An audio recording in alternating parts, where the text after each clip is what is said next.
2018년 7월 미국의 언론학자이자 팩트체크 전문가인 빌 어데어 듀큐대 교수가 방한했습니다.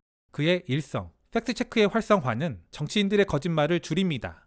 이 사태가 지나가더라도 우리가 꼭 기억해야 할 것이 하나 있다고 저는 생각합니다. 바로 팩트체크를 등한시하고 정파성에 매몰돼 국익을 해친 우리 언론들의 행태입니다.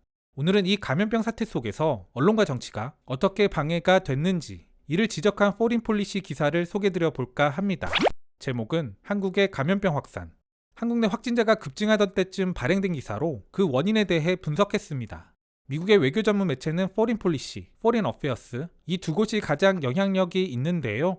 두 매체 모두 관료, 전문가, 정치인들이 다수 참여하는 권위지입니다. 다만 예전 포린 어페어스 기사 소개에서도 말씀드렸다시피 포린 어페어스는 다소 보수적 색채가 강하고 포린 폴리시는 진보적 색채가 상대적으로 더 강합니다. 아무튼 기사가 지적한 것은 크게 세 가지입니다. 바로 신천지, 보수 야당, 그리고 언론입니다. 시청자분들의 정치적 포지션에 따라 오늘 클립이 조금은 불편한 분들도 계실 것 같은데요. 다만 그런 분들도 국익의 관점으로만 봐주셨으면 좋겠습니다.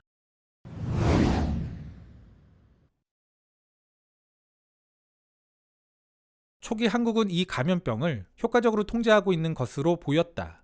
그러나 2월 18일 이후 감염 사례가 폭증하기 시작했다. 한국이 세운 감염병과의 전쟁 계획은 종교와 정치라는 가장 오래된 문제에 의해 틀어지게 되었다.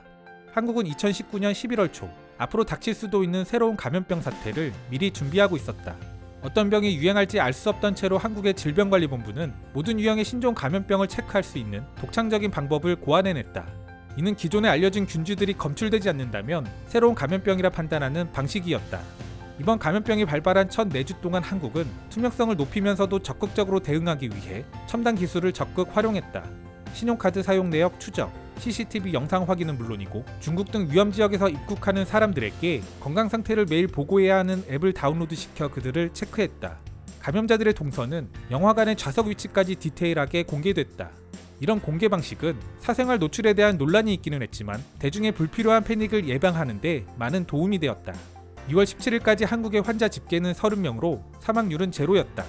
한국은 승리를 선언할 준비가 된 것 같이 보였다. 그러나 31번 환자 때문에 모든 것이 멈췄다. 2월 18일에 발견된 31번 환자는 신천지라 불리는 준기독교 단체의 일원이다. 신천지에 대한 부분은 오늘 소개드리는 분량보다 훨씬 더 자세히 많은 양을 다루고 있는데요. 우리가 익히 잘 알고 있는 부분이라 많은 부분을 생략, 축약했습니다. 아무튼 기사는 이어 한국 보수당과 언론을 비판합니다.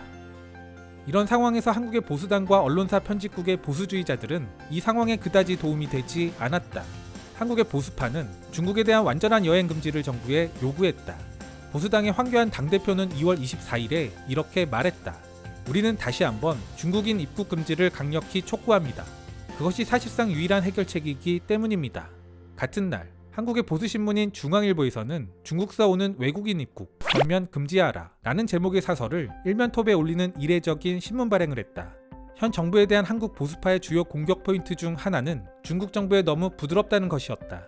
한국의 보수 정치인들에게 이러한 공격은 4월에 있을 선거를 위한 편리한 방법처럼 보인다. 결국 기사는 한국 야당과 언론의 움직임이 방역에 도움을 주는 것이 아니라 정치적 공세라고 판단한 겁니다. 그럼에도 불구하고 한국 정부는 전염병과의 싸움을 계속하고 있다. 한국은 질병을 효과적으로 찾아내고 결과를 투명하게 공개하는 세계적으로 드문 나라. 다른 나라에 비해 확진자가 폭증하는 이유는 바로 절대적으로 많은 검사자 수의 문제일 수 있다. 또한 대구에서는 시민들이 정부가 적절한 대응 조치를 할 것이라고 신뢰하면서 영업을 지속하고 있다. 실제로 한국 국민들은 정부의 대응에 대해 64%가 잘한다고 평가하고 있다. 감염병이 전 세계로 확산되는 추세. 그 속에서 한국은 첨단 기술을 가진 자유민주주의 국가가 가장 취약한 부분을 파고드는 세계적인 전염병에 대해 어떻게 대응할 수 있는지 충분히 그 모델이 될 수 있어 보인다. 기사는 한국의 보수 세력과 언론을 모두 비판적 시선으로 바라봤지만 저는 언론이 더 문제가 아닐까 싶습니다. 한국 사회에서 정치라는 게 대립각을 세워 권력을 쟁취하는 모습으로 나타나기 때문에 어쩔 수 없는 부분이 어느 정도는 있습니다. 그것이 바람직하다는 게 아니라 이해의 영역이 있다는 건데요. 하지만 사실을 호도하는 언론의 행태는 세상을 보는 창을 왜곡시킨다는 점에서 심각한 문제라고 생각합니다. 한국의 경제신문들은 오히려 한국 경제를 제대로 보지 못하게 합니다. 또한 한국의 메이저 일간지들은 과학적 판단을 방해합니다. 이것이 과연 정상적인 언론 행태라고 할 수 있을까요? 언론의 정파성이 문제가 아니라 정파성에 매몰돼 언론의 존재의 이유인 팩트를 왜곡하는 것.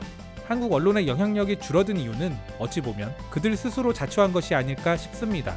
한편으로는 가짜뉴스 등에 잘 속지 않는 한국인들이 많다는 점에서 대단하다는 생각도 듭니다.